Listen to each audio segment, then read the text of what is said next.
Soon Bilbo caught glimpses of them as the darkness deepened. He loved elves, though he seldom met them, but he was a little frightened of them too. Dwarves don't get on well with them. At last one, a tall young fellow, came out from the trees and bowed to Gandalf and to Thorin. "Welcome to the valley," he said. "Thank you," said Thorin, a bit gruffly, but Gandalf was already off his horse and among the elves, talking merrily with them. "Supper is preparing over there," he said. Tired as he was, Bilbo would have liked to stay a while. Elvish singing is not a thing to miss in June under the stars.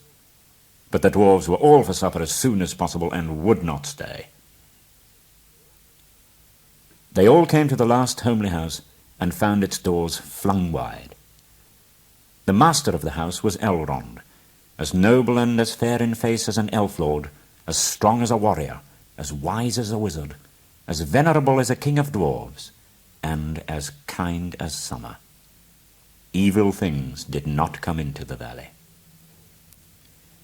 All of them, even the ponies, grew refreshed and strong in a few days there.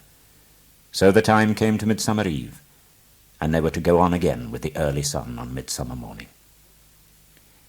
Elrond knew all about runes of every kind. That day he looked at the swords they had brought from the troll's lair, and he said, "These are not troll make. They are old swords, very old swords of the high elves of the west, my kin. They were made in Gondolin for the goblin wars. This, Thorin, the rune's name Orcrist, the goblin cleaver in the ancient tongue of Gondolin. It was a famous blade. This, Gandalf, was Glandring, foe hammer, that the king of Gondolin once wore. Keep them well." Thorin bowed. "I will keep this sword in honour," he said. "May it soon cleave goblins once again." "A wish that is to be granted soon enough in the mountains," said Elrond. "But show me your map." The moon was shining in a broad silver crescent. He held up the map, and the white light shone through it. "What is this?" he said.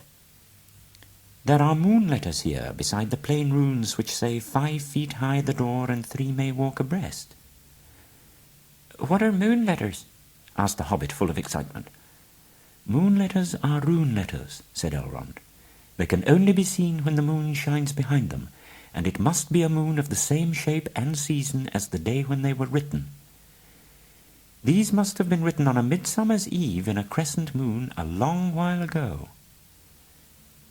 "What do they say?" asked Gandalf and Thorin together. "Stand by the grey stone when the thrush knocks," read Elrond, "and the setting sun with the last light of Durin's day will shine upon the keyhole."